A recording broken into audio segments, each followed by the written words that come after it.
सत श्री अकाल जी। पंजाबी खबरों के इस बुलेटिन में तुहाडा स्वागत है। मैं हरप्रीत सिंह गिल। एक नज़र मारते हैं हुण तक दी खास सुर्खियां ते।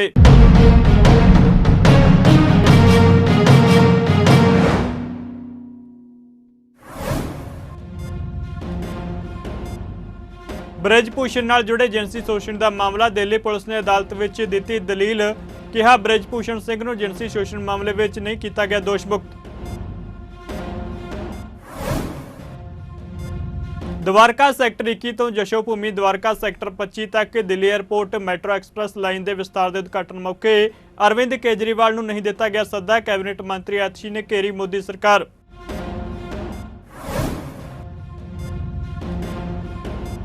जलंधर पहुंचे कैबिनेट मंत्री डॉक्टर बलबीर सिंह ने association of health providers of India वालों करवाई बैठक विच कीती शमूलीयत।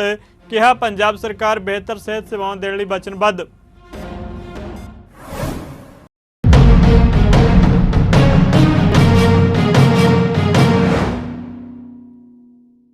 ते हुण खबरां विस्तार नाल। दिल्ली पुलिस ने राष्ट्रीय राजधानी की एक अदालत नूं दस्सिआ कि कई महिला पहलवानों का जिनसी शोषण करने के दोष विच भारतीय कुश्ती महासंघ के साबका मुखी और भाजपा सांसद ब्रिजभूषण शरण सिंह नूं उन्हां दे खिलाफ दोषां की जांच लई सरकार वालों गठित निगरान कमेटी ने दोष मुक्त नहीं किया। मामले विच सिंह के खिलाफ दोष तय किए जाण जां नहीं, इस उत्ते बहस दौरान पुलिस ने additional chief metropolitan magistrate Harjeet Singh Jaspal के सामने यह दलील दी। कमेटी ने सिफारिशां दित्तियां सी, फैसला नहीं सुनाया गया सी। सिंह सुनवाई दौरान अदालत के सामने मौजूद रहे। खेड मंत्रालय ने राष्ट्रीय राजधानी विच विरोध प्रदर्शन तो बाद ब्रिजभूषण शरण सिंह के खिलाफ मामला पहलवानों वालों लगाए गए दोषों की जांच लई भारतीय मुक्केबाज MC मैरीकॉम की प्रधानगी हेठ कमेटी बनाने के बाद दर्ज किया से। इसकी रिपोर्ट जनतक नहीं की गई, पर एक कापी ब्रिजभूषण सिंह के खिलाफ दोषों की जांच कर रही दिल्ली पुलिस को जरूर दे दी गई है। दिल्ली पुलिस 23 सितंबर को ब्रिजभूषण शरण सिंह के खिलाफ दोषों उत्ते अगे दीआं दलीलां रखेगी।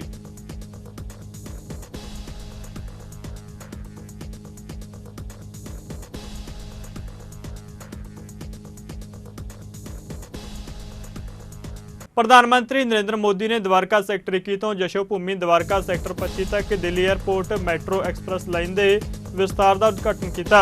इस उद्घाटन मौके दिल्ली के मुख्यमंत्री अरविंद केजरीवाल को सद्दा नहीं दिता गया, जिसनों लैके आम आदमी पार्टी ने मोदी सरकार उत्ते तंज कसे ने।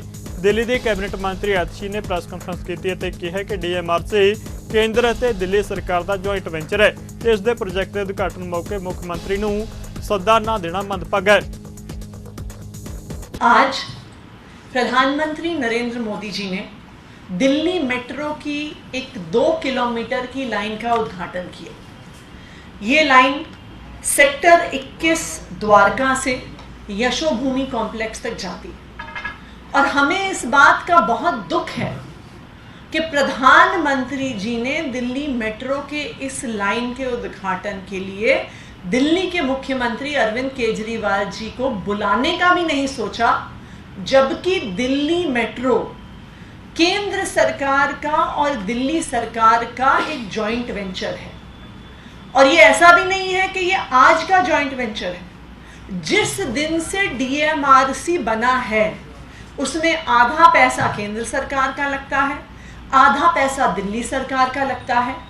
और केंद्र सरकार और दिल्ली सरकार के इस समन्वय से ही दिल्ली मेट्रो जैसा शानदार इंफ्रास्ट्रक्चर दिल्ली में खड़ा हुआ है। ये बहुत दुख की बात है कि प्रधानमंत्री नरेंद्र मोदी जी और उनकी पार्टी भारतीय जनता पार्टी, जो ये कहती है कि हम दुनिया की सबसे बड़ी पार्टी हैं, ये भी नहीं कि देश की सबसे बड़ी पार्टी, वो कहते हैं कि हम दुनिया की सबसे बड़ी पार्टी हैं। किलोमीटर की मेट्रो लाइन के उद्घाटन के लिए दिल्ली के मुख्यमंत्री को नहीं बुला सकते थे क्या? मैं प्रधानमंत्री नरेंद्र मोदी जी से कहना चाहूंगी, आप देश के प्रधानमंत्री हैं, आपको पार्टी लाइन से ऊपर उठना चाहिए कि दिल्ली देश की राजधानी है।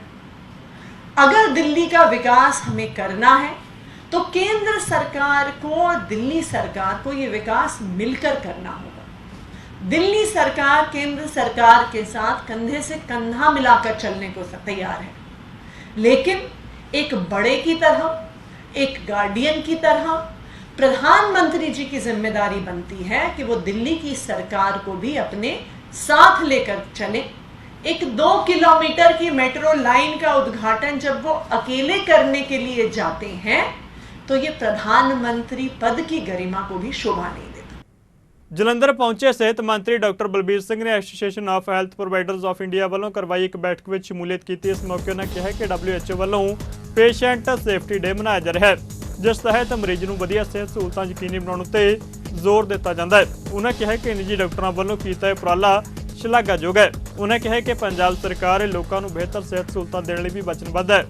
Association of health providers of India HPI ਵੱਲੋਂ ਸਪੈਸ਼ਲ ਮੀਟਿੰਗ ਕੀਤੀ ਹੈ, ਜਿਹਦੇ 'ਚ ਇਹਨਾਂ ਨੇ ਸਾਰੇ ਐਕਸਪਰਟ ਬੁਲਾਏ ਆ। ਔਰ ਅੱਜ ਜਿਹੜਾ ਸਾਡੀ WHO ਜੀ ਵਰਲਡ ਹੈਲਥ ਆਰਗੇਨਾਈਜੇਸ਼ਨ, ਉਹ ਪੇਸ਼ੈਂਟ ਸੇਫਟੀ ਡੇ ਮਨਾਉਂਦੇ ਆ ਕਿ ਜਿਹੜੀ ਮਰੀਜ਼ ਦੀ ਜਿਹੜੀ ਹੈਗੀ ਆ ਉਹਦੇ ਵਾਸਤੇ ਜਿਹੜੀ ਕੁਆਲਿਟੀ ਹੈਲਥ ਕੇਅਰ ਆ ਬਹੁਤ ਜ਼ਰੂਰੀ ਆ ਪੇਸ਼ੈਂਟਸ ਵਾਸਤੇ। ਔਰ ਹਸਪੀਟਲ ਦੇ ਵਿੱਚ ਜਦੋਂ ਪੇਸ਼ੈਂਟ ਆਉਂਦਾ ਹੈਗਾ, ਉਹਦੀ ਰਿਸੈਪਸ਼ਨ ਤੋਂ ਲੈ ਕੇ ਜਦੋਂ ਪੇਸ਼ੈਂਟ ਆਉਂਦਾ ਉੱਥੋਂ ਲੈ ਕੇ OPD ਚੈੱਕਅਪ, ਫਿਰ ਸਾਰੇ ਟੈਸਟ ਹੋਣੇ ਆ, ਉਹਦੇ ਆਪਰੇਸ਼ਨ ਹੋਣੇ ਆ, ਉਹਦੇ 'ਚ ਪੇਸ਼ੈਂਟ ਫਰੈਂਡਲੀ ਜਿਹੜਾ ਸਾਰਾ ਐਟਮੋਸਫੀਅਰ ਹੋਵੇ। ਔਰ ਜਿਹੜੀਆਂ ਸਾਰੀਆਂ ਸਰਵਿਸਿਜ਼ ਹੈਗੀਆਂ ਉਹਨਾਂ ਦੀ ਜਿਹੜੀ ਕੁਆਲਿਟੀ ਆ ਉਹ ਯੂਨੀਫਾਰਮ ਹੋਣੀ ਚਾਹੀਦੀ ਹੈ। ਇਹ ਪਹਿਲੀ ਵਾਰੀ ਹੈ ਕਿ ਜਸ ਜੀ ਔਰ ਡਾਕਟਰ ਸੁਧੀਰ ਮੇਰੇ ਜਿਹੜੇ ਪਰਮ ਮਿੱਤਰ ਆ, ਇਹਨਾਂ ਨੇ ਕਿਹਾ ਕਿ ਅਸੀਂ ਇਸ ਤਰ੍ਹਾਂ ਕਰ ਰਹੇ ਹਾਂ ਕਾਨਫਰੰਸ। ਮੈਨੂੰ ਬੜਾ ਅੱਛਾ ਲੱਗਿਆ ਕਿ ਸਾਡੇ ਗੌਰਮੈਂਟ ਦੇ ਵਿੱਚ ਜਿਹੜੀ ਕੁਆਲਿਟੀ ਆ ਉਹਦੇ ਵੱਲ ਧਿਆਨ ਦੇਣ ਦੀ ਲੋੜ ਹੈ। ਅਤੇ ਇਹ ਪਹਿਲੀ ਵਾਰੀ ਹੈ ਕਿ ਜਿਹੜੇ private doctors, private health providers, ਇਹ ਸਾਰਾ ਇਹਨਾਂ ਨੇ ਔਰਗੇਨਾਈਜ਼ ਕੀਤਾ ਸੀਗਾ। ਲੇਕਿਨ ਗੌਰਮੈਂਟ ਸੈਕਟਰ ਸਾਡੇ ਜਿਹੜੇ ਡਾਇਰੈਕਟਰ ਹੈਲਥ ਸਰਵਿਸਿਜ਼ ਤੋਂ ਲੈ ਕੇ ਜਿੰਨੇ ਸਾਡੇ ਸਿਵਲ ਸਰਜਨ ਆ ਔਰ ਜਿੰਨੇ ਸਾਡੇ ਜਿਹਨੂੰ ਡਿਪਟੀ ਮੈਡੀਕਲ ਕਮਿਸ਼ਨਰ ਕਹਿੰਦੇ ਆ, ਜਿਹੜੇ ਹਸਪੀਟਲ ਮੈਨੇਜ ਕਰਦੇ ਆ,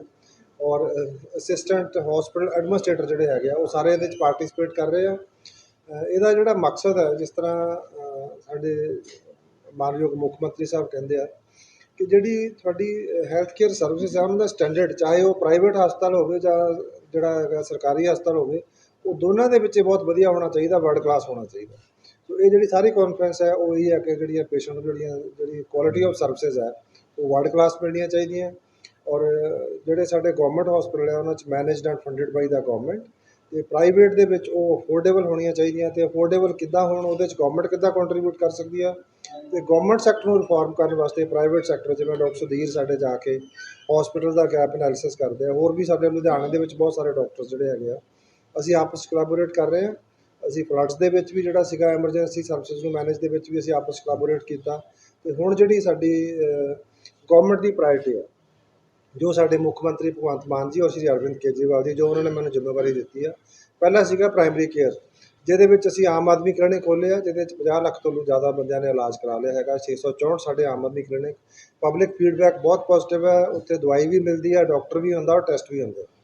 ਉਹਦੇ ਨਾਲ ਕੀ ਹੈ ਕਿ ਜਿਹੜਾ ਅਰਲੀ ਡਾਇਗਨੋਸਿਸ ਔਰ ਜਿਹੜਾ ਅਰਲੀ ਟਰੀਟਮੈਂਟ ਐਂਡ ਡਾਇਗਨੋਸਿਸ ਜਿਹੜਾ ਉਹਦਾ ਕਰਕੇ ਅਸੀਂ ਉਹਦਾ ਟਰੀਟਮੈਂਟ ਕਰਨਾ, ਉਹਦੇ ਨਾਲ ਜਿਹੜੀਆਂ ਸਾਡੀਆਂ ਜੇ ਸ਼ੂਗਰ BP ਦਾ ਇਲਾਜ ਕਰ ਦਾਂਗੇ ਤਾਂ ਲੋਕਾਂ ਦੇ ਗੁਰਦੇ ਨਹੀਂ ਫੇਲ ਹੋਣਗੇ, ਲਿਵਰ ਫੇਲਿਅਰ ਨਹੀਂ ਹੋਏਗਾ, ਕੈਂਸਰ ਦੀ ਰੋਕਥਾਮ ਹੋ ਸਕਦੀ ਹੈ, ਬਹੁਤ ਸਾਰੀਆਂ ਬਿਮਾਰੀਆਂ ਦੀ ਰੋਕਥਾਮ ਹੋ ਸਕਦੀ ਹੈ। ਉਹ ਸਾਡਾ ਬਹੁਤ ਕਾਮਯਾਬ ਰਿਹਾ। ਅਸੀਂ ਯੋਗਾ ਸ਼ੁਰੂ ਕੀਤਾ ਹੈਗਾ, ਜਿਹੜਾ 9 ਸਿਟੀਜ਼ ਦੇ ਵਿੱਚੋਂ ਹੁਣ ਅਸੀਂ ਬਾਕੀਆਂ ਦੇ ਵਿੱਚ ਐਕਸਟੈਂਡ ਕਰ ਰਹੇ ਹਾਂ। ਉਹ ਵੀ ਇਸ ਵੇਲੇ ਸਾਡੇ 7000 ਲੋਕ ਕਰਦੇ ਆ, 25000 ਸਾਡੀ ਟਾਰਗੇਟ ਹੈ। ਅਤੇ ਹੁਣ ਜਿਹੜੀ ਮੈਨੂੰ ਉਹਨਾਂ ਨੇ ਜ਼ਿੰਮੇਵਾਰੀ ਦਿੱਤੀ ਹੈ, ਨੈਕਸਟ ਉਹ ਹੈਗਾ ਕਿ ਜਿਹੜੇ ਡਿਸਟ੍ਰਿਕਟ ਹਸਪੀਟਲ ਹੈ ਸਾਰੇ, ਉਹਨਾਂ ਦੇ ਵਿੱਚ ਐਮਰਜੈਂਸੀ ਕੇਅਰ ਹੋਣੀ ਚਾਹੀਦੀ ਹੈ, ਇੰਟੈਂਸਿਵ ਕੇਅਰ ਯੂਨਿਟ ਹੋਣੇ ਚਾਹੀਦੇ ਆ, ਪੇਸ਼ੈਂਟ ਫਰੈਂਡਲੀ, ਜਿਵੇਂ ਪੇਸ਼ੈਂਟ ਵਾਸਤੇ ਸਾਰੀਆਂ ਸੁਵਿਧਾਵਾਂ, ਜਦੋਂ ਪੇਸ਼ੈਂਟ ਆਵੇ ਫੈਸਿਲੀਟੇਸ਼ਨ ਸੈਂਟਰ ਹੋਵੇ, ਪੀਣ ਲਈ ਪਾਣੀ ਹੋਵੇ, ਅੱਛੀਆਂ ਸਾਫ ਸੁਥਰੀਆਂ ਟੋਇਲਟਸ ਹੋਣ, ਔਰ ਉਹਨਾਂ ਨੂੰ ਗਾਈਡ ਕਰਨ ਵਾਸਤੇ ਉੱਥੇ ਜਿਹੜੀ ਇਹ ਟੀਮ, ਇੱਕ ਡੈਡੀਕੇਟਡ ਟੀਮ ਹੋਵੇ, ਉਹਨਾਂ ਨੂੰ ਗਾਈਡ ਕਰਕੇ ਜਿਹੜਾ ਸੰਬੰਧਿਤ ਡਾਕਟਰ ਹੈ, ਚਾਹੇ ਉਹ ਕਿਸੇ ਵੀ ਮਹਿਕਮੇ ਦਾ, ਹੱਡੀਆਂ ਦਾ, ਪੇਸ਼ੈਂਟ ਨੂੰ ਨਹੀਂ ਪਤਾ ਉਹਨੇ ਕਿੱਥੇ ਜਾਣਾ, ਹਾਰਟ ਦਾ, ਬ੍ਰੇਨ ਦਾ ਜਾਂ ਕੋਈ ਗੁਰਦੇ ਦਾ, ਜਿਹੜਾ ਵੀ ਡਾਕਟਰ ਹੈ ਉਹਨੂੰ ਡਾਕਟਰ ਤੱਕ ਪਹੁੰਚਾ ਕੇ ਆਉਣਾ। ਫਿਰ ਉਹਦੇ ਟੈਸਟ ਹੋਣੇ, ਉਹ ਟੈਸਟ ਦੀ ਜਿਹੜੇ ਹੈਗੇ ਆ ਸੈਂਪਲ ਡਰਾ ਕਰਕੇ ਔਰ ਲਿਆ ਕੇ ਰਿਪੋਰਟ ਜਿਹੜੀ ਹੈ ਪੇਸ਼ੈਂਟ ਨੂੰ, ਤਾਂ ਕਿ ਜਿਹੜੇ ਮਰੀਜ਼ਾਂ ਨੂੰ ਇੱਕ ਬੜਾ ਸੁਵਿਧਾਜਨਕ ਜਿਹੜਾ ਇਲਾਜ ਮਿਲੇ। ਸੋ ਅਸੀਂ ਹੁਣ ਆਉਣ ਵਾਲੇ ਦਿਨਾਂ ਦੇ ਵਿੱਚ ਜਿਹੜੇ ਸਾਡੇ 23 ਜਿਹੜੇ ਸਾਡੇ ਜ਼ਿਲ੍ਹਾ ਹਸਪਤਾਲ ਹੈ, ਡਿਸਟ੍ਰਿਕਟ ਹਸਪੀਟਲ ਹੈ, ਅਸੀਂ ਉਹਨਾਂ ਨੂੰ ਰਿਫਾਰਮ ਕਰਨ ਜਾ ਰਹੇ ਹਾਂ। ਸੋ ਆਉਣ ਵਾਲੇ ਦਿਨਾਂ 'ਚ ਤੁਸੀਂ ਦੇਖੋਗੇ ਕਿ ਹਰ ਦਿਨ, ਹਰ ਹਫ਼ਤੇ, ਹਰ ਮਹੀਨੇ ਉੱਥੇ ਇੰਪਰੂਵਮੈਂਟਸ ਹੋਣਗੀਆਂ ਔਰ ਬਹੁਤ ਜਲਦੀ ਅਸੀਂ ਜਿਹੜਾ ਹੈਗਾ ਉਹਨਾਂ ਨੂੰ ਜਿਸ ਤਰ੍ਹਾਂ ਕਾਰਪੋਰੇਟ ਹਸਪੀਟਲ ਹੁੰਦੇ ਆ ਉਹੋ ਜਿਹਾ ਬਣਾ ਦਾਂਗੇ। ਪ੍ਰਧਾਨ ਮੰਤਰੀ ਨਰਿੰਦਰ ਮੋਦੀ ਦੇ ਜਨਮ ਦਿਨ ਦੇ ਮੌਕੇ ਤੇ ਉਹਦੀ ਲੰਮੀ ਉਮਰ ਲਈ ਵੱਖ-ਵੱਖ ਧਾਰਮਿਕ ਸਥਾਨਾਂ ਵਿੱਚ ਅਰਦਾਸ ਬੇਨਤੀਆਂ ਕੀਤੀਆਂ ਗਈਆਂ। ਇਸੇ ਤਹਿਤ ਦਿੱਲੀ ਦੇ ਬਾਲਾ ਸਾਹਿਬ ਗੁਰਦੁਆਰਾ ਸਾਹਿਬ ਵਿੱਚ ਕੌਮੀ ਘੱਟ ਗਿਣਤੀ ਕਮਿਸ਼ਨ ਦੇ ਚੇਅਰਮੈਨ ਇਕਬਾਲ ਸਿੰਘ ਲਾਲਪੁਰਾ, ਭਾਜਪਾ ਦੇ ਕਈ ਆਗੂਆਂ ਨੇ ਪ੍ਰਧਾਨ ਮੰਤਰੀ ਨਰਿੰਦਰ ਮੋਦੀ ਦੀ ਲੰਬੀ ਉਮਰ ਲਈ ਅਰਦਾਸ ਕੀਤੀ। ਇਸ ਮੌਕੇ ਉਹਨਾਂ ਪ੍ਰਧਾਨ ਮੰਤਰੀ ਨਰਿੰਦਰ ਮੋਦੀ ਦੀ ਅਗਵਾਈ ਵਿੱਚ ਸਰਕਾਰ ਵੱਲੋਂ ਕੀਤੇ ਕਾਰਜਾਂ ਦਾ ਜ਼ਿਕਰ ਕੀਤਾ। ਉਹਨੇ ਕਿਹਾ ਕਿ ਪ੍ਰਧਾਨ ਮੰਤਰੀ ਨਰਿੰਦਰ ਮੋਦੀ ਨੇ ਅੱਜ ਦੇਸ਼ ਨੂੰ ਦੁਨੀਆ ਵਿੱਚ ਵੱਖਰਾ ਮੁਕਾਮ ਦਿਵਾਇਆ। ਇਸ ਮੌਕੇ ਆਲ ਇੰਡੀਆ ਕੇਂਦਰੀ ਸ੍ਰੀ ਗੁਰੂ ਸਿੰਘ ਸਭਾ ਦੇ ਪ੍ਰਧਾਨ ਤਰਵਿੰਦਰ ਸਿੰਘ ਮਾਰਵਾ ਨੇ ਅਰਦਾਸ ਸਮਾਗਮ ਬਾਰੇ ਜਾਣਕਾਰੀ ਸਾਂਝੀ ਕੀਤੀ ਅਤੇ ਪ੍ਰਧਾਨ ਮੰਤਰੀ ਨਰਿੰਦਰ ਮੋਦੀ ਨੂੰ ਜਨਮ ਦਿਨ ਮੌਕੇ ਵਧਾਈ ਦਿੱਤੀ ਹੈ।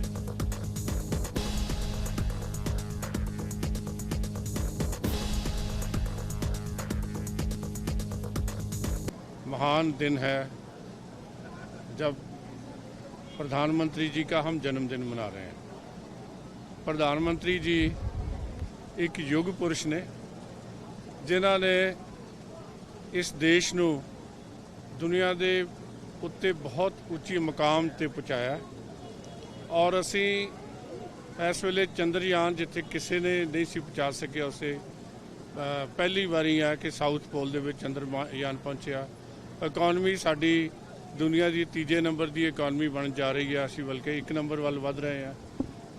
असी एक मजबूत भारत है, भारती जिथे भी बैठा है वो शान नाल सारी दुनिया च उहदे गर्व नाल उहदा सिर उच्चा हो रहा।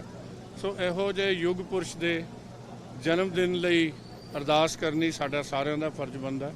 सो असी भी पहला गुरु घर च हाज़री भरी है, अरदास की है, शाम नूं भगवान कृष्ण के चरणों 'च वंदना करांगे कि असी उन्हां नूं महाराज लंबी उम्र करे, अच्छी सेहत बख्शे और इस युग पुरुष नाल काम करन दा जिहड़ा साडा सुभाग प्राप्त होया वो बनिया रहे ते देश अगे तो अगे वधदा रहे। आज मोदी जी के लिए मंदिरों में, गुरुद्वारों में, मस्जिदों में, सभी जगह छोटा हो बड़ा हो, किसी जाति का हो, धर्म का हो, भाषा का हो, सभी उनके दीर्घायु के लिए अरदास कर रहा है क्योंकि उन्होंने एक नए भारत का निर्माण किया है। एक विकसित भारत की ओर हम बढ़ रहे हैं। 5वीं अर्थव्यवस्था खड़े 3री अर्थव्यवस्था की ओर बढ़ रहे हैं। बड़ी बड़ी आतंकवाद से बचाना, महामारी से बचाना, ऐसे अनेकों ने काम किए हैं। सबका साथ सबका विकास के लेकर जाति धर्म से सबसे ऊपर उठकर हमने सबके लिए काम किया है। आज गुरुद्वारे में अरदास की गई है, सच्चे मन से की गई, इसलिए की गई है क्योंकि उन्होंने सिख कौम के लिए बहुत किया है।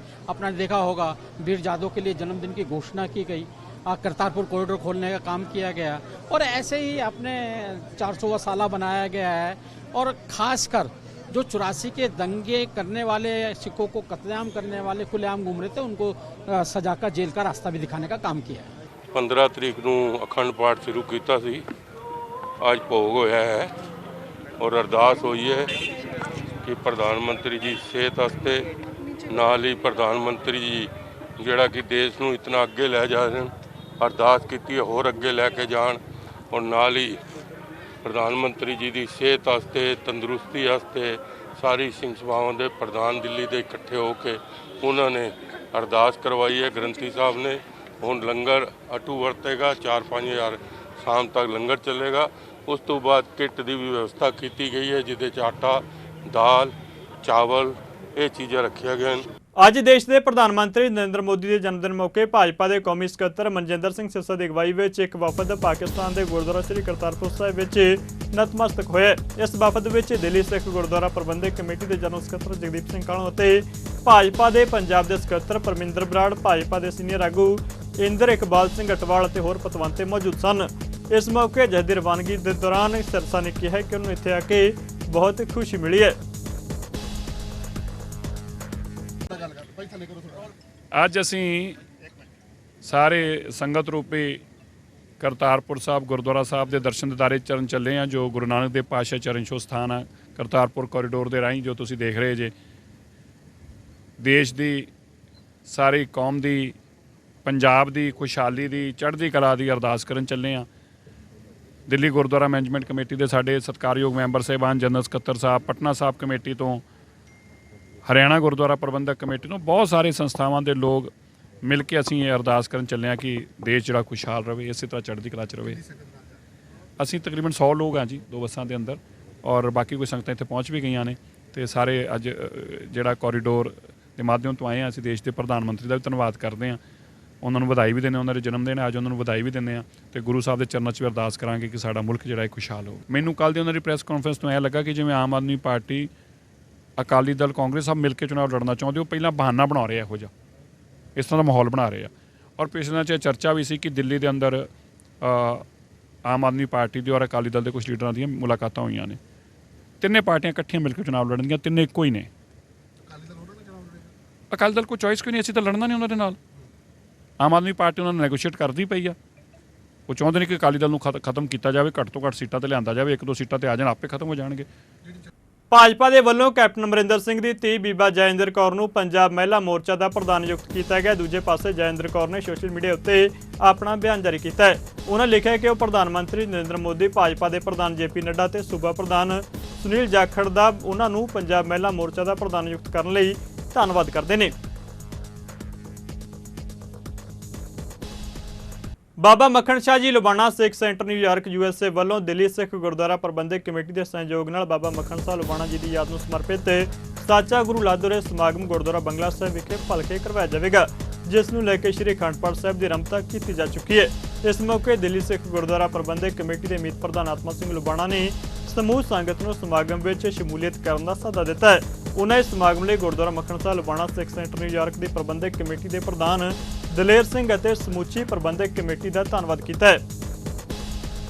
ਬਾਬਾ ਮੱਖਣ ਸ਼ਾਹ ਲੁਬਾਣਾ ਸਿੱਖ ਸੈਂਟਰ ਨਿਊਯਾਰਕ ਦੀ ਸੰਗਤ ਵੱਲੋਂ ਹਰ ਸਾਲ ਬਾਬਾ ਮੱਖਣ ਸ਼ਾਹ ਲੁਬਾਣਾ ਜੀ ਦਾ ਯਾਦਗਾਰ ਇੱਥੇ ਮਨਾਈ ਜਾਂਦੀ ਹੈ ਬੰਗਲਾ ਸਾਹਿਬ ਵਿਖੇ। ਅੱਜ ਸਵੇਰੇ ਸ੍ਰੀ ਅਖੰਡ ਪਾਠ ਸਾਹਿਬ ਇੱਥੇ ਆਰੰਭ ਕੀਤੇ ਜਾਣਗੇ ਅਤੇ 18 ਤਰੀਕ ਨੂੰ ਭੋਗ ਪਾ ਕੇ ਰਾਤ ਦਾ ਜਿਹੜਾ ਦੀਵਾਨ ਹੈ ਉਹ ਦੀਵਾਨ ਹੋਏਗਾ। ਉਸ ਦੀਵਾਨ ਦੇ ਵਿੱਚ ਪ੍ਰਸਿੱਧ ਰਾਗੀ ਸਿੰਘਾਂ ਨੇ ਬਹੁਤ ਹਿੱਸਾ ਲੈਣਾ, ਕਥਾਵਾਚਕਾਂ ਨੇ ਲੈਣਾ ਹੈ। ਇਸ ਪ੍ਰੋਗਰਾਮ ਦੇ ਵਿੱਚ ਸਾਡੇ ਦਿੱਲੀ ਸਿੱਖ ਗੁਰਦੁਆਰਾ ਪ੍ਰਬੰਧਕ ਕਮੇਟੀ ਦੇ ਸੀਨੀਅਰ ਰਾਗੀ ਪ੍ਰੇਮ ਸਿੰਘ ਬੰਧੂ ਜੀ, ਹਜੂਰੀ ਰਾਗੀ ਜੀ ਹਿੱਸਾ ਲੈ ਰਹੇ ਹੈ। ਭਾਈ ਮਨਪ੍ਰੀਤ ਸਿੰਘ ਜੀ ਕਾਨਪੁਰੀ ਜੀ 8:15 ਤੋਂ 9 ਵਜੇ ਤੱਕ ਕੀਰਤਨ ਰਾਈ ਸੰਗਤਾਂ ਨੂੰ ਨਿਹਾਲ ਕਰਨਗੇ। ਉਸ ਤੋਂ ਬਾਅਦ 9 ਤੋਂ 9:30 ਵਜੇ ਤੱਕ ਪੰਥਕ ਵਿਚਾਰਾਂ ਹੋਣਗੀਆਂ। ਭਾਈ ਹਰਨਾਮ ਸਿੰਘ ਜੀ ਖਾਲਸਾ ਹੈਡ ਗ੍ਰੰਥੀ ਸੀਸਗੰਜ ਸਾਹਿਬ, ਉਹ ਵੀ ਆਪਣੇ ਪ੍ਰਵਚਨਾਂ ਨਾਲ ਸੰਗਤਾਂ ਨੂੰ ਨਿਹਾਲ ਕਰਨਗੇ। ਭਾਈ ਕਾਰਜ ਸਿੰਘ ਜੀ ਹਜੂਰੀ ਰਾਗੀ ਸ੍ਰੀ ਦਰਬਾਰ ਸਾਹਿਬ, ਉਹ ਵੀ ਉਚੇਚੇ ਤੌਰ ਤੇ ਇੱਥੇ ਪੁੱਜ ਰਹੇ ਨੇ ਔਰ ਇੱਥੇ ਹਾਜ਼ਰੀ ਭਰ ਰਹੇ ਨੇ। ਭਾਈ ਰਣਜੀਤ ਸਿੰਘ ਜੀ ਹੈਡ ਗ੍ਰੰਥੀ ਸਾਹਿਬ, ਉਹ ਵੀ ਆਪਣੇ ਪ੍ਰਵਚਨਾਂ ਨਾਲ ਸੰਗਤਾਂ ਨੂੰ ਨਿਹਾਲ ਕਰਨਗੇ। ਔਰ ਦਿੱਲੀ ਦੇ ਵਿੱਚ ਅਮਰੀਕਾ ਤੋਂ ਪ੍ਰਬੰਧਕ ਕਮੇਟੀ ਸਾਰੇ ਹੀ ਉਹਦੇ ਵਿੱਚ ਪ੍ਰਧਾਨ ਸਾਹਿਬ ਦਲੇਰ ਸਿੰਘ ਜੀ, ਗੁਰਮੀਤ ਸਿੰਘ ਜੀ, ਰਘਵੀਰ ਸਿੰਘ ਸੁਭਾਨਪੁਰੀਆ ਜੀ ਔਰ ਸਾਰੀ ਸੰਗਤ ਉੱਥੋਂ ਦੇ ਪ੍ਰਬੰਧਕ ਕਮੇਟੀ ਵਿਸ਼ੇਸ਼ ਤੌਰ ਤੇ ਇੱਥੇ ਪੁੱਜ ਰਹੇ ਨੇ। ਔਰ ਇਹ ਪ੍ਰੋਗਰਾਮ ਬਹੁਤ ਵਧੀਆ ਢੰਗ ਦੇ ਨਾਲ ਹੋ ਰਿਹਾ ਹੈਗਾ। ਗੁਰਦੁਆਰਾ ਬੰਗਲਾ ਸਾਹਿਬ ਇਹਨਾਂ ਦੀ ਬਹੁਤ ਵਧੀਆ ਡੈਕੋਰੇਸ਼ਨ ਕੀਤੀ ਗਈ ਹੈ। ਮੇਰੀ ਸਮੂਹ ਸਾਧ ਸੰਗਤ ਨੂੰ ਬੇਨਤੀ ਹੈ ਕਿ ਇਸ ਪ੍ਰੋਗਰਾਮ ਦੇ ਵਿੱਚ ਵੱਧ ਚੜ੍ਹ ਕੇ ਆ ਕੇ ਹਿੱਸਾ ਲੈਣ, ਕਿਉਂਕਿ ਇਹ ਪ੍ਰੋਗਰਾਮ 18 ਸਤੰਬਰ ਨੂੰ ਸ਼ਾਮ 7 ਵਜੇ ਤੋਂ ਲੈ ਕੇ 11:30 ਵਜੇ ਤੱਕ ਚੜ੍ਹਦੀ ਕਲਾ ਟਾਈਮ TV ਤੇ ਲਾਈਵ ਵੀ ਦਿਖਾਇਆ ਜਾਏਗਾ। ਇਸ ਕਰਕੇ ਸਾਰਿਆਂ ਨੂੰ ਬੇਨਤੀ ਹੈ ਕਿ ਇਸ ਪ੍ਰੋਗਰਾਮ ਵਿੱਚ ਹਾਜ਼ਰੀ ਭਰਨ ਵਾਸਤੇ ਸਾਚਾ ਗੁਰੂ ਲਾਦੋਰੇ ਜਿਹੜਾ ਆਪਾਂ ਹਰ ਸਾਲ ਇਹ ਗੁਰਪੁਰਬ ਮਨਾਉਂਦੇ ਹਾਂ, ਉਹਦੇ ਵਿੱਚ ਸਾਰੇ ਸੰਗਤਾਂ ਨੂੰ ਹਾਜ਼ਰੀ ਭਰਨੀ ਚਾਹੀਦੀ ਹੈ। ਮੇਰੀ ਬੇਨਤੀ ਹੈ। ਗੁਰਦੁਆਰਾ ਸ਼੍ਰੀ ਪਰਮੇਸ਼ਰ ਦਵਾਰ ਸਾਹਿਬ ਵਿਖੇ ਭਾਈ ਰਣਜੀਤ ਸਿੰਘ ਢੱਡਰੀਆਂਵਾਲ ਦੇ ਮਾਤਾ ਸਵਰਗਵਾਸੀ ਪਰਮਿੰਦਰ ਕੌਰ ਨਿਮਿਤ ਅੰਤਿਮ ਅਰਦਾਸ ਦਾ ਆਯੋਜਨ ਕੀਤਾ ਗਿਆ। ਇਸ ਮੌਕੇ ਵੱਖ-ਵੱਖ ਧਾਰਮਿਕ ਤੇ ਸਿਆਸੀ ਨੁਮਾਇੰਦਿਆਂ ਨੇ ਵਿਛੜੀ ਨੂੰ ਸ਼ਰਧਾ ਸਤਿਕਾਰ ਭੇਟ ਕੀਤਾ। ਇਸ ਮੌਕੇ ਪੰਜਾਬ ਦੇ ਮੁੱਖ ਮੰਤਰੀ ਦੀ ਧਰਮ ਪਤਨੀ ਡਾਕਟਰ ਗੁਰਪ੍ਰੀਤ ਕੌਰ, ਪੰਜਾਬ ਵਿਧਾਨ ਸਭਾ ਦੇ ਸਪੀਕਰ ਕੁਲਤਾਰ ਸਿੰਘ ਸੰਧਵਾ, ਵਿੱਤ ਮੰਤਰੀ ਹਰਪਾਲ ਸਿੰਘ ਚੀਮਾ, ਕੈਬਨਿਟ ਮੰਤਰੀ ਅਮਨ ਅਰੋੜਾ, ਚੇਤਨ ਸਿੰਘ ਜੌੜਾ ਮਾਜਰਾ, ਵਿਧਾਇਕ ਅਜੀਤਪਾਲ ਸਿੰਘ ਕੋਹਲੀ, ਹਰਮੀਤ ਸਿੰਘ ਪਠਾਨ ਮਾਜਰਾ, ਗੁਰਦੇਵ ਸਿੰਘ ਦੇਵਮਾਨ, ਗੁਰਲਾਲ ਘਨੌਰ ਅਤੇ ਪੰਜਾਬ ਦੇ ਮੁੱਖ ਮੰਤਰੀ ਦੇ ਮੀਡੀਆ ਡਾਇਰੈਕਟਰ ਬਲਤੇਜ ਪੰਨੂ ਵੀ ਮੌਜੂਦ ਰਹੇ। ਬਹੁਤ ਹੀ ਸਤਿਕਾਰਯੋਗ ਸਨਮਾਨਯੋਗ ਮਾਤਾ ਪਰਮਿੰਦਰ ਕੌਰ ਜੀ, ਜਿਹੜੇ ਕਿ ਸੰਤ ਬਾਬਾ ਰਣਜੀਤ ਸਿੰਘ ਪੁਰਾ ਦੇ ਪੂਜਨਿਕ ਮਾਤਾ ਜੀ ਸਨ, ਉਹਨਾਂ ਦੀ ਅੰਤਿਮ ਅਰਦਾਸ ਦੇ ਮੌਕੇ ਅਰਦਾਸ ਦੇ ਵਿੱਚ ਸ਼ਾਮਲ ਹੋਏ ਆ। ਔਰ ਮੈਂ ਤਾਂ ਕਹਿੰਦਾ ਵੀ ਧੰਨ ਹੈ ਉਹ ਮਾਂ ਜਿਨ੍ਹਾਂ ਨੇ ਇਸ ਤਰ੍ਹਾਂ ਦੇ ਸਪੂਤ ਨੂੰ ਜਨਮ ਦਿੱਤਾ। ਔਰ ਅੱਜ ਮੈਂ ਬਾਬਾ ਜੀ ਹੋਰਾਂ ਦੇ ਦੁੱਖ ਦੇ ਵਿੱਚ ਸ਼ਰੀਕ ਹੁੰਦਾ ਹੋਇਆ ਅੰਤਿਮ ਅਰਦਾਸ ਦੇ ਮੌਕੇ ਵੀ ਸ਼ਰੀਕ ਹੋਇਆ। ਗੁਰੂ ਸਾਹਿਬ ਦੇ ਚਰਨਾਂ 'ਚ ਅਰਦਾਸ ਕੀਤੀ ਹੈ ਕਿ ਸੱਚਾ ਪਾਤਸ਼ਾਹ ਪਿੱਛੇ ਪਰਿਵਾਰ ਨੂੰ ਭਾਣਾ ਮੰਨਣ ਦਾ ਬਲ ਬਖਸ਼ਣ ਔਰ ਮਾਤਾ ਜੀ ਨੂੰ ਆਪਣੇ ਚਰਨਾਂ 'ਚ ਨਿਵਾਸ ਬਖਸ਼ਣ। ਸਾਡੇ ਬਹੁਤ ਹੀ ਸਤਿਕਾਰਯੋਗ ਮਾਤਾ ਪਰਮਿੰਦਰ ਕੌਰ ਜੀ, ਜਿਹੜੇ ਪਿਛਲੇ ਦਿਨੀ ਸਰੀਰਕ ਤੌਰ ਤੇ ਹਮੇਸ਼ਾ ਲਈ ਸਾਡੇ ਵਿੱਚ ਚੱਲੇ ਗਏ ਬਾਬਾ ਰਣਜੀਤ ਸਿੰਘ ਜੀ ਢੱਡਰੀਆਂ ਵਾਲੇ, ਉਹਨਾਂ ਦੇ ਮਾਤਾ ਜੀ, ਤੇ ਅੱਜ ਅੰਤਿਮ ਅਰਦਾਸ ਦੇ ਵਿੱਚ ਹਾਜ਼ਰੀ ਲਾਈ ਹੈ। ਅੰਤਿਮ ਅਰਦਾਸ ਦੇ ਵਿੱਚ ਔਰ ਪ੍ਰਮਾਤਮਾ ਦੇ ਚਰਨਾਂ 'ਚ ਦੁੱਧ ਦੀ ਅਰਦਾਸ ਬੇਨਤੀ ਕਿ ਸੱਚੇ ਪਾਤਸ਼ਾਹ ਵਿਛੜੀ ਆਤਮਾ ਨੂੰ ਆਪਣੇ ਜੰਨਾਂ 'ਚ ਨਿਵਾਸ ਦਿਓ ਔਰ ਬਾਬਾ ਰਣਜੀਤ ਸਿੰਘ ਜੀ ਢੱਡਰੀਆਂ ਵਾਲੇ ਇਹਨਾਂ ਨੂੰ ਹਮੇਸ਼ਾ ਚੜ੍ਹਦੀ ਕਲਾ 'ਚ ਰੱਖਿਓ ਔਰ ਹਮੇਸ਼ਾ ਤੰਦਰੁਸਤ ਰੱਖਿਓ। ਭਾਰਤ ਅਤੇ ਸ਼੍ਰੀਲੰਕਾ ਵਿਚਾਲੇ ਏਸ਼ੀਆ ਕੱਪ 2023 ਦਾ ਫਾਈਨਲ ਮੈਚ ਕੋਲੰਬੋ ਦੇ ਆਰ ਪ੍ਰੇਮਦਾਸਾ ਸਟੇਡੀਅਮ ਵਿੱਚ ਅੱਜ ਖੇਡਿਆ ਜਾ ਰਿਹਾ। ਸ਼੍ਰੀਲੰਕਾ ਨੇ ਟਾਸ ਜਿੱਤ ਕੇ ਪਹਿਲਾਂ ਬੱਲੇਬਾਜ਼ੀ ਕਰਨ ਦਾ ਫੈਸਲਾ ਕੀਤਾ। ਖਬਰਾਂ ਲਿਖੇ ਜਾਣ ਤੱਕ ਸ਼੍ਰੀਲੰਕਾ ਨੇ 4 ਓਵਰਾਂ ਵਿੱਚ 5 ਵਿਕਟਾਂ ਗਵਾ ਕੇ 12 ਦੌੜਾਂ ਬਣਾਈਆਂ ਸਨ। ਏਸ਼ੀਆ ਕੱਪ ਵਿੱਚ ਹੁਣ ਤੱਕ ਦੋਵਾਂ ਟੀਮਾਂ ਦਾ ਪ੍ਰਦਰਸ਼ਨ ਸ਼ਾਨਦਾਰ ਰਿਹਾ। ਦੋਵੇਂ ਟੀਮਾਂ ਸਿਰਫ ਇੱਕ ਮੈਚ ਹਾਰੀਆਂ ਨੇ, ਜਿੱਥੇ ਸ਼੍ਰੀਲੰਕਾ ਨੂੰ ਭਾਰਤ ਤੋਂ ਹਾਰ ਦਾ ਸਾਹਮਣਾ ਕਰਨਾ ਪਿਆ ਸੀ, ਜਦੋਂ ਕਿ ਭਾਰਤ ਨੂੰ ਆਪਣੇ ਆਖਰੀ ਮੈਚ ਵਿੱਚ ਬੰਗਲਾਦੇਸ਼ ਤੋਂ ਹਾਰ ਦਾ ਸਾਹਮਣਾ ਕਰਨਾ ਪਿਆ ਸੀ।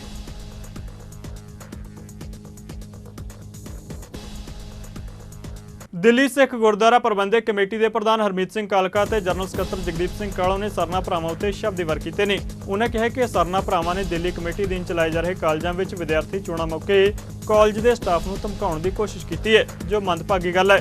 ਕਾਲਕਾ ਤੇ ਕਾਲੋਂ ਨੇ ਕਿਹਾ ਕਿ ਸਰਨਾ ਭਰਾਵਾਂ ਨੇ ਵਿਦਿਆਰਥੀਆਂ ਵਿੱਚ ਪਾੜ ਪਾਉਣ ਦੀ ਕੋਸ਼ਿਸ਼ ਕੀਤੀ ਹੈ, ਜੋ ਗਲਤ ਹੈ। ਪਿਛਲੇ ਕਈ ਸਾਲਾਂ ਤੋਂ ਦਿੱਲੀ ਦੇ ਵਿੱਚ ਕਾਲਜ ਦੀਆਂ ਬੱਚਿਆਂ ਦੀਆਂ ਇਲੈਕਸ਼ਨਾਂ ਹੁੰਦੀਆਂ ਔਰ ਇਹਦੇ ਵਿੱਚ ਵੱਖ-ਵੱਖ ਪਾਰਟੀਆਂ ਦੇ, ਭਾਵੇਂ ਉਹ ਨੈਸ਼ਨਲ ਪਾਰਟੀਆਂ ਹੋਣ, NSUI ਹੋਏ, ABVP ਹੋਏ, ਇਹੋ ਜਿਹੀ ਪਾਰਟੀਆਂ ਇਲੈਕਸ਼ਨ ਲੜਨ, ਭਾਵੇਂ ਜਿਹੜੇ ਗੁਰਦੁਆਰਾ ਪ੍ਰਬੰਧਕ ਕਮੇਟੀ ਦੇ ਜਿਹੜੇ ਰਾਜਨੀਤਿਕ ਦਲ ਨੇ, SY ਹੋਏ, SOD ਹੋਏ, ਇਹੋ ਜਿਹੀਆਂ ਇਲੈਕਸ਼ਨਾਂ ਹਰ ਸਾਲ ਕੀਤੀਆਂ ਜਾਂਦੀਆਂ। ਪਿਛਲੇ 3 ਸਾਲਾਂ ਤੋਂ ਕੋਵਿਡ ਤੋਂ ਬਾਅਦ ਇਹ ਇਲੈਕਸ਼ਨ ਦੁਬਾਰਾ ਸ਼ੁਰੂ ਹੋਈ ਔਰ ਇਹਦੇ ਵਿੱਚ ਜਿਸ ਤਰੀਕੇ ਦੇ ਨਾਲ ਬੱਚਿਆਂ ਦੇ ਵਿੱਚ ਜੋਸ਼ ਵੀ ਹੈਗਾ ਸੀ, ਮਗਰ ਬੜੀ ਅਫਸੋਸ ਦੀ ਗੱਲ ਕਿ ਬੱਚਿਆਂ ਦੇ ਨਾਲ ਜਿਹੜੇ ਪੁਰਾਣੇ ਪ੍ਰਬੰਧਕ ਰਹੇ ਆ, ਆਪਣੇ ਆਪ ਨੂੰ 12-12 ਸਾਲ ਗੁਰਦੁਆਰਿਆਂ ਦੇ ਵਿੱਚ ਕਾਬਜ਼ ਰੱਖਿਆ ਔਰ ਆਪਣੇ ਆਪ ਨੂੰ ਪਾਰਟੀਆਂ ਦੇ ਪ੍ਰਧਾਨ ਵੀ ਕਰਵਾਉਂਦੇ ਰਹੇ।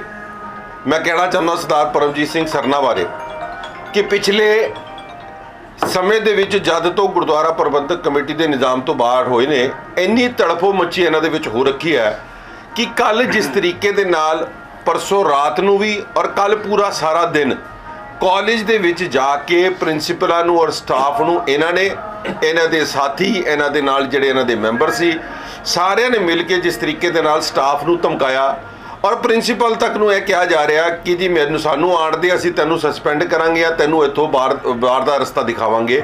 ਇਹ ਧਮਕੀਆਂ ਸਰਨਾ ਸਾਹਿਬ ਨੇ ਖੁਦ ਜਾ ਕੇ ਕਾਲਜ ਦੇ ਵਿੱਚ ਦਿੱਤੀਆਂ ਤਾਂ ਕਿ ਉਹਨਾਂ ਦੇ ਬੱਚਿਆਂ ਨੂੰ ਅਨਅਪੋਜ਼ ਜਿਤਾਇਆ ਜਾਏ, ਕਿਉਂਕਿ ਜਿਸ ਤਰੀਕੇ ਦੇ ਨਾਲ ਕਾਲਜ ਦੇ ਪੇਪਰਾਂ ਦੀ ਸਕਰੂਟਨੀ ਹੁੰਦੀ ਹੈ, ਇੱਕ ਪੈਨਲ ਬੰਦਾ ਔਰ ਉਹਦੇ ਵਿੱਚ ਜਿਸ ਤਰੀਕੇ ਦੇ ਨਾਲ ਇਹ ਫੈਸਲਾ ਲਿਆ ਗਿਆ ਕਿ ਪੈਨਲ ਡਿਸਾਈਡ ਹੋ ਕੇ ਇਲੈਕਸ਼ਨ ਲੜੀ ਜਾਏਗੀ, ਮਗਰ ਕਿਸੇ ਤਰੀਕੇ ਦੇ ਨਾਲ ਗੁਰਦੁਆਰਿਆਂ ਦੇ ਵਿੱਚੋਂ ਜਿਸ ਤਰੀਕੇ ਦੇ ਨਾਲ ਨਿਕਾਲੇ ਗਏ ਨੇ, ਹੁਣ ਕਾਲਜਾਂ ਦੀ ਇਲੈਕਸ਼ਨਾਂ ਦੇ ਵਿੱਚ ਇੰਟਰਫੇਅਰ ਕਰਨਾ ਮੈਂ ਸਮਝਦਾ ਕਿ ਇਸ ਤੋਂ ਮਾੜੀ ਗੱਲ ਨਹੀਂ ਹੈ। ਸਰਨਾ ਸਾਹਿਬ ਨੇ ਉਹ ਅੱਜ ਵੀ ਬੋਇਆ ਕਿ ਜਿਹੜੇ ਗੁਰਸਿੱਖ ਬੱਚੇ ਜਿਹੜੇ ਸਾਡੇ ਖਾਲਸਾ ਕਾਲਜਾਂ 'ਚ ਪੜ੍ਹਦੇ ਨੇ, ਜਿਹੜੇ ਇੱਕ ਦੂਜੇ ਦੇ ਨਾਲ ਇਤਫਾਕ ਰੱਖਦੇ ਨੇ, ਮਗਰ 10-12 ਦਿਨਾਂ ਦੀ ਜਿਹੜੀ ਇਲੈਕਸ਼ਨ ਹੁੰਦੀ ਹੈ ਉਸ ਤੋਂ ਬਾਅਦ ਫਿਰ ਸਾਰਿਆਂ ਨੇ ਇੱਕਮਿਕ ਹੋ ਜਾਣਾ, ਮਗਰ ਇਹਨਾਂ ਨੇ ਉੱਥੇ ਜਾ ਕੇ ਜਿਸ ਤਰੀਕੇ ਦੇ ਨਾਲ ਬੱਚਿਆਂ ਨੂੰ ਪ੍ਰੋਵੋਕ ਕੀਤਾ, ਮੈਂ ਸਮਝਦਾ ਕਿ ਇਸ ਤੋਂ ਮਾੜੀ ਗੱਲ ਦਿੱਲੀ ਦੇ ਵਿੱਚ ਜਾਂ ਗੁਰੂ ਸਿੱਖਾਂ ਦੇ ਵਿੱਚ ਨਹੀਂ ਹੋ ਸਕਦੀ ਕਿ ਆਪਣੇ ਬੱਚਿਆਂ ਨੂੰ ਇੱਕ ਦੂਜੇ ਦੇ ਨਾਲ ਲੜਾਉਣ ਦੀ ਗੱਲ ਕੀਤੀ ਜਾਏ। ਤਕਰੀਬਨ 50 ਤੋਂ 60 ਬੰਦਾ ਲੈ ਕੇ ਉੱਥੇ ਐਡਮਿਨਿਸਟ੍ਰੇਸ਼ਨ ਦੇ ਦਫ਼ਤਰ ਵਿੱਚ ਬਹਿ ਜਾਣਾ, ਪ੍ਰਿੰਸੀਪਲ ਦੇ ਕਮਰੇ ਦੇ ਵਿੱਚ ਬਹਿ ਕੇ ਉੱਥੇ ਕਬਜ਼ਾ ਕਰ ਲੈਣਾ ਔਰ ਰਾਤ 9-9, 10-10 ਵਜੇ ਤੱਕ ਇਹਨਾਂ ਦੇ ਮੈਂਬਰ, ਭਾਵੇਂ ਉਹ ਲੇਡੀਜ਼ ਹੋਣ ਔਰ ਭਾਵੇਂ ਜੈਂਟਸ ਹੋਣ, ਇੱਕ ਤਰੀਕੇ ਦੀ ਆਪਣੀ ਮਸਲ ਪਾਵਰ ਦਿਖਾ ਕੇ ਇਲੈਕਸ਼ਨ ਕਰਾਉਣ ਦੀ ਕੋਸ਼ਿਸ਼ ਕੀਤੀ ਹੈ।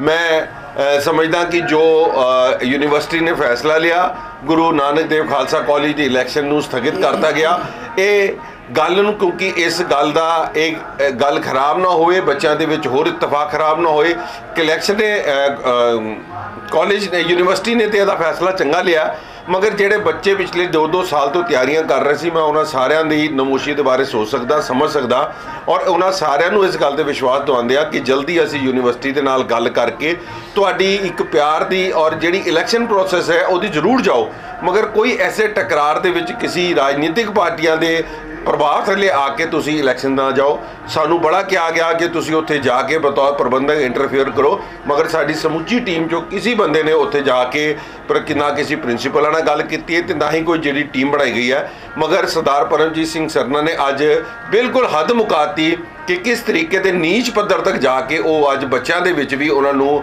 ਪ੍ਰਵੋਕ ਕਰਕੇ ਇੱਕ ਦੂਜੇ ਦੀਆਂ ਪੱਗਾਂ ਲਾਉਣ ਦੇ ਉਤਰੇ ਹੈ। ਸੋ ਮੈਂ ਸਰਨਾ ਸਾਹਿਬ ਨੂੰ ਵੀ ਬੇਨਤੀ ਕਰਾਂਗਾ ਕਿ ਆਪਾਂ ਕਿਧਰੇ ਤੇ ਗੁਰੇਜ਼ ਕਰੀਏ ਕਿ ਤੁਸੀਂ ਆਪਣੇ ਗੁਰਦੁਆਰਿਆਂ ਦੇ ਵਿੱਚੋਂ ਤੁਹਾਨੂੰ ਕੱਢਤਾ ਗਿਆ, ਤੁਹਾਨੂੰ ਆਪਣੇ ਇਲਾਕਿਆਂ 'ਚੋਂ ਕੱਢਤਾ ਗਿਆ, ਅੱਜ ਤੁਸੀਂ ਜਿਹੜੇ ਕਾਲਜਾਂ ਦੇ ਵਿੱਚ ਜਾ ਕੇ ਜੋ ਕੰਮ ਕੀਤਾ ਇਸ ਤੋਂ ਵੱਡਾ ਨਿੰਦਣਯੋਗ ਨਹੀਂ। ਫਿਲਮਾਂ ਦੇ ਵਿੱਚ ਬਾਹੂਬਲੀ ਵਰਗੀਆਂ ਜਿਹੜੀਆਂ ਫਿਲਮਾਂ ਹੁੰਦੀਆਂ ਉਹਦੇ 'ਚ ਦੇਖਦੇ ਹੁੰਦੇ ਸੀ, ਜਾਂ ਬਿਹਾਰ ਯੂਪੀ ਦੇ ਵਿੱਚ ਜਦੋਂ ਮੈਨੂਅਲ ਕਿਤੇ ਇਲੈਕਸ਼ਨ ਹੁੰਦੀਆਂ ਸੀ ਤਾਂ ਦੇਖਦੇ ਸੀ ਕਿ ਕਿਸ ਤਰੀਕੇ ਦੇ ਨਾਲ ਬਾਹੂਬਲੀ ਜਾ ਕੇ ਉਹ ਬੂਥ ਕੈਪਚਰਿੰਗ ਕਰਦੇ ਸੀ, ਜਿਹੜਾ ਅਮਲਾ ਉੱਥੇ ਹੁੰਦਾ ਸੀ ਉਹਨੂੰ ਡਰਾਉਂਦੇ ਧਮਕਾਉਂਦੇ ਸੀ ਤੇ ਕਬਜ਼ਾ ਕਰਕੇ ਆਪਣੇ ਆਪ ਨੂੰ ਜੇਤੂ ਪਾਉਂਦੇ ਸੀ। ਲੇਕਿਨ ਇਹ ਗੱਲ ਅੱਜ ਦਿੱਲੀ ਯੂਨੀਵਰਸਿਟੀ ਦੇ ਸਿੱਖ ਕਾਲਜਾਂ ਦੇ ਵਿੱਚ ਸੋ ਕਾਲਡ ਪੰਥਕ ਪਾਰਟੀ ਉਹਨਾਂ ਨੇ ਕਰਕੇ ਬਿਲਕੁਲ ਸਿੱਧ ਕਰ ਦਿੱਤਾ। ਜੋ ਪਿਛਲੇ 2 ਦਿਨਾਂ ਤੋਂ ਜੋ ਡਰਾਮੇਬਾਜ਼ੀ ਸ਼੍ਰੀ ਗੁਰੂ ਨਾਨਕ ਦੇਵ ਕਾਲਜ ਕਰੋਲ ਬਾਗ ਦੇ ਵਿੱਚ, ਸ਼੍ਰੀ ਗੁਰੂ ਗੋਬਿੰਦ ਸਿੰਘ ਕਾਲਜ ਪੀਤਮਪੁਰਾ ਦੇ ਵਿੱਚ, Shri Guru Tegh Bahadur Sahib college university north campus ਦੇ ਵਿੱਚ ਜਿਸ ਤਰੀਕੇ ਦਾ ਡਰਾਮਾ, ਜਿਸ ਤਰੀਕੇ ਦੀ ਗੁੰਡਾਗਰਦੀ, ਜਿਸ ਤਰੀਕੇ ਦਾ ਪ੍ਰਭਾਵ ਡਰਾ ਧਮਕਾ ਕੇ, ਔਰ ਜਿਹੜੇ ਉੱਥੇ ਫੀਮੇਲ ਸਾਡਾ ਸਟਾਫ ਹੈ, ਪ੍ਰੋਫੈਸਰ ਹੈ, ਟੀਚਰ ਹੈ, ਐਡਮਿਨ ਦਾ ਸਟਾਫ ਹੈ, ਉਹਨਾਂ ਦੇ ਨਾਲ ਜਿਸ ਤਰੀਕੇ ਦਾ ਭੱਦਰ ਵਿਵਹਾਰ, ਮਾੜਾ ਵਿਵਹਾਰ ਕੀਤਾ ਗਿਆ, ਇਹ ਮੈਂ ਸਮਝਦਾ ਅਤ ਨਿੰਦਣਯੋਗ ਹੈ ਕਿ ਉਹ ਇਲੈਕਸ਼ਨ ਜਿਸ ਦਾ ਕੋਈ ਬਹੁਤ ਵੱਡਾ ਕੋਈ ਵਜੂਦ ਨਹੀਂ ਹੈ। 1 ਸਾਲ ਵਾਸਤੇ ਇਲੈਕਸ਼ਨ ਹੋਣੀ ਹੈ, ਬੱਚਿਆਂ ਨੇ ਆਪਸ ਦੇ ਵਿੱਚ ਪਿਆਰ ਮੁਹੱਬਤ ਦੇ ਨਾਲ ਉੱਥੇ ਕਾਲਜ ਦੇ ਵਿੱਚ ਰਹਿਣਾ ਹੈ। ਇਹਨਾਂ ਨੇ ਪਤਾ ਨਹੀਂ ਉੱਥੋਂ ਕਿਹੜੇ ਤਗਮੇ ਲੈਣੇ ਸੀ। ਸਰਨਾ ਸਾਹਿਬ ਤੇ ਉਹਨਾਂ ਦੇ ਨਾਲ ਉਹਨਾਂ ਦੇ ਸਾਰੇ ਚੇਲੇ ਜਿਹੜੇ ਜਾ ਕੇ ਉੱਥੇ ਡੇਰੇ ਲਗਾ ਕੇ ਬੈਠ ਗਏ ਕਿ ਜਿਹੜੇ ਪਤਾ ਨਹੀਂ ਕਿੰਨਾ ਕੁ ਵੱਡਾ ਉੱਥੇ ਇਹਨਾਂ ਨੇ ਮੋਰਚਾ ਜਿੱਤਣਾ ਹੈ। ਜਿੱਥੇ ਮੋਰਚੇ ਜਿੱਤਣ ਦੀ ਗੱਲ ਹੈ ਉੱਥੇ ਤੇ ਇਹ ਜਾਂਦੇ ਨਹੀਂ, ਉੱਥੇ ਤੇ ਧਰਨੇ ਲਾਉਂਦੇ ਨਹੀਂ। ਜਿੱਥੇ ਪੰਥ ਵਿਰੋਧੀ ਕੰਮ ਹੁੰਦੇ ਆ ਉੱਥੇ ਤੇ ਇਹ ਜਾਂਦੇ ਨਹੀਂ। ਗੁਰੂ ਸਾਹਿਬ ਦੀ ਬੇਦਬੀਆਂ ਦੀ ਗੱਲ ਕਰਨ ਵਾਲੀ ਗੱਲ ਆਉਂਦੀ ਆ ਉੱਥੇ ਤੇ ਇਹਨਾਂ ਨੂੰ ਮੋਰਚੇ ਲਾਉਣੇ ਨਹੀਂ ਆਉਂਦੇ। ਲੇਕਿਨ ਸਾਡੇ ਸਿੱਖ ਸਟੂਡੈਂਟਸ ਦੇ ਵਿੱਚ ਆਪਸੀ ਭਾਈਚਾਰੇ ਨੂੰ ਖਰਾਬ ਕਰਨ ਲਈ, ਦੁਸ਼ਮਣੀਆਂ ਪਾਉਣ ਲਈ ਔਰ ਮਾਹੌਲ ਖਰਾਬ ਕਰਨ ਲਈ ਜਿਹੜੇ ਬੱਚੇ ਉੱਥੇ ਪੜ੍ਹਨ ਵਾਸਤੇ ਆਉਂਦੇ ਆ ਉਹਨਾਂ ਨੂੰ ਇੱਕ ਇਸ ਤਰੀਕੇ ਦਾ ਮਾਹੌਲ ਸਿਰਜਣ ਦੇ ਲਈ ਇਹਨਾਂ ਨੇ ਕੰਮ ਜ਼ਰੂਰ ਕੀਤੇ ਆ। ਸੋ ਅਸੀਂ ਇਸ ਦੀ ਬਿਲਕੁਲ ਨਿਖੇਧੀ ਕਰਦੇ ਆ, ਨਿੰਦਾ ਕਰਦੇ ਆ ਔਰ ਸਿੱਖ ਕੌਮ ਨੂੰ ਇਹ ਬੇਨਤੀ ਕਰਦੇ, ਅਪੀਲ ਕਰਦੇ ਆ ਕਿ ਐਸੇ ਇਹ ਗੁੰਡੇ ਜੋ ਗੁੰਡਾਗਰਦੀ ਕਰ ਰਹੇ ਆ ਇਹਨਾਂ ਗੁੰਡਿਆਂ ਨੂੰ ਮੂੰਹ ਨਾ ਲਾਇਆ ਜਾਏ। ਔਰ ਜੋ ਕਾਲਜ ਜਿੱਥੇ ਇਹਨਾਂ ਨੇ ਪਹਿਲਾਂ ਸਕੂਲਾਂ ਦੇ ਮਾਹੌਲ ਖਰਾਬ ਕੀਤੇ ਉੱਥੇ ਇਹਨਾਂ ਨੇ ਇਹੋ ਕੁਝ ਕੀਤਾ, ਹੁਣ ਇਹ ਕਾਲਜਾਂ ਦੇ ਵੱਲ ਤੁਰ ਪਏ ਆ। ਪਹਿਲਾਂ ਸਕੂਲ ਬਰਬਾਦ ਕੀਤੇ ਇਹਨਾਂ ਨੇ, ਤੁਹਾਨੂੰ ਸੰਗਤ ਜੀ ਪਤਾ ਇਸ ਗੱਲ ਦਾ। ਔਰ ਹੁਣ ਇਹ ਜਿਹੜੇ ਕਾਲਜ ਇਹਨੇ A++ ਟੌਪ ਦੀ ਕੈਟੇਗਰੀ ਦੇ ਵਿੱਚ ਦਿੱਲੀ ਯੂਨੀਵਰਸਿਟੀ ਦੇ ਵਿੱਚ ਸਾਡੇ ਕਾਲਜ ਚੱਲ ਰਹੇ ਔਰ ਬੱਚੇ ਤਰਸਦੇ ਐਡਮਿਸ਼ਨਾਂ ਲੈਣ ਲਈ। ਇਹ ਇਹੋ ਜਿਹਾ ਮਾਹੌਲ ਉੱਥੇ ਕ੍ਰੀਏਟ ਕਰਨ ਦੀ ਕੋਸ਼ਿਸ਼ ਕਰ ਰਹੇ ਆ ਤਾਂ ਕਿ ਉਹ ਕਾਲਜਾਂ ਦਾ ਨਾਮ ਵੀ ਖਰਾਬ ਹੋ ਜਾਏ, ਸੋਚੀ ਸਮਝੀ ਸਾਜ਼ਿਸ਼ ਦੇ ਤਹਿਤ, ਤਾਂ ਕਿ ਕਮੇਟੀ ਦਾ ਨਾਮ ਬਦਨਾਮ ਹੋਏ ਔਰ ਇਹ ਵਾਪਸ ਸੰਗਤਾਂ ਦੇ ਵਿੱਚ ਜਾ ਕੇ ਬਦਨਾਮੀ ਕਰ ਸਕਣ। ਇਹ ਇਹਨਾਂ ਦਾ ਮਕਸਦ ਹੈ, ਹੋਰ ਉੱਥੇ ਕੋਈ ਇਲੈਕਸ਼ਨ ਜਿੱਤਣਾ ਨਹੀਂ ਸੀ। ਅਸੀਂ ਸਾਡੀ ਸਹਾਨੂਭੂਤੀ ਸਾਰੇ ਸਾਡੇ ਬੱਚਿਆਂ ਦੇ ਨਾਲ ਹੈ, ਚਾਹੇ ਉਹ ਕਿਸੇ ਵੀ ਸੰਸਥਾ ਤੋਂ ਆਪਣਾ ਕੈਂਡੀਡੇਟ ਸੀ, ਸਾਰੇ ਸਾਡੇ ਆਪਣੇ ਬੱਚੇ ਆ। ਅਸੀਂ ਆਪਣੇ ਸਾਰੇ ਬੱਚਿਆਂ ਨੂੰ ਬੜੇ ਪਿਆਰ ਸਤਿਕਾਰ ਔਰ ਉਹਨਾਂ ਦੀ ਜੋ ਇੱਜ਼ਤ ਹੈ ਉਹ ਬਹਾਲ ਹੋਣੀ ਚਾਹੀਦੀ ਹੈ। ਸਾਰੇ ਬੱਚਿਆਂ ਦੀ ਉਹਨਾਂ ਦਾ ਸਾਰਾ ਖਿਆਲ ਰੱਖਿਆ ਜਾਏਗਾ, ਉਹਨਾਂ ਦੇ ਫਿਊਚਰ ਦਾ ਖਿਆਲ ਰੱਖਿਆ ਜਾਏਗਾ। ਲੇਕਿਨ ਮੈਂ ਉਹ ਬੱਚਿਆਂ ਨੂੰ ਅਪੀਲ ਕਰਾਂਗਾ ਕਿ ਇਹੋ ਜਿਹੇ ਨੇਤਾਵਾਂ ਦੇ ਪਿੱਛੇ ਲੱਗ ਕੇ ਆਪਣਾ ਕੈਰੀਅਰ ਖਰਾਬ ਨਾ ਕਰਿਓ ਜੇ, ਕਿਉਂਕਿ ਇਹਨਾਂ ਨੇ ਬਹੁਤ ਸਾਰੇ ਹੋਰ ਲੋਕਾਂ ਦਾ ਵੀ ਕੈਰੀਅਰ ਖਰਾਬ ਕੀਤਾ। ਹੁਣ ਇਹ ਤੁਹਾਡੇ ਵੱਲੇ ਤੁਰ ਗਏ ਆ, ਇਸ ਤੋਂ ਗਰੇਜ਼ ਕਰਨ ਦੀ ਲੋੜ ਹੈ। ਗੁਰੂ ਮਹਾਰਾਜ ਇਹਨਾਂ ਨੂੰ ਸਮੱਤ ਬਖਸ਼ਣ। ਪੰਜਾਬੀ ਖਬਰਾਂ ਦੇ ਇਸ ਬੁਲੇਟਿਨ ਵਿੱਚ ਫਿਲਹਾਲ ਨਹੀਂ ਜਾਂਦੇ ਨਜ਼ਰ ਮਾਰਦੇ ਮੌਸਮ ਦੇ ਹਾਲ ਤੇ। ਤੁਸੀਂ ਬਣੇ ਰਹੋ ਚੜ੍ਹਦੀ ਕਲਾ ਟਾਈਮ ਟੀਵੀ ਦੇ ਨਾਲ। ਧੰਨਵਾਦ।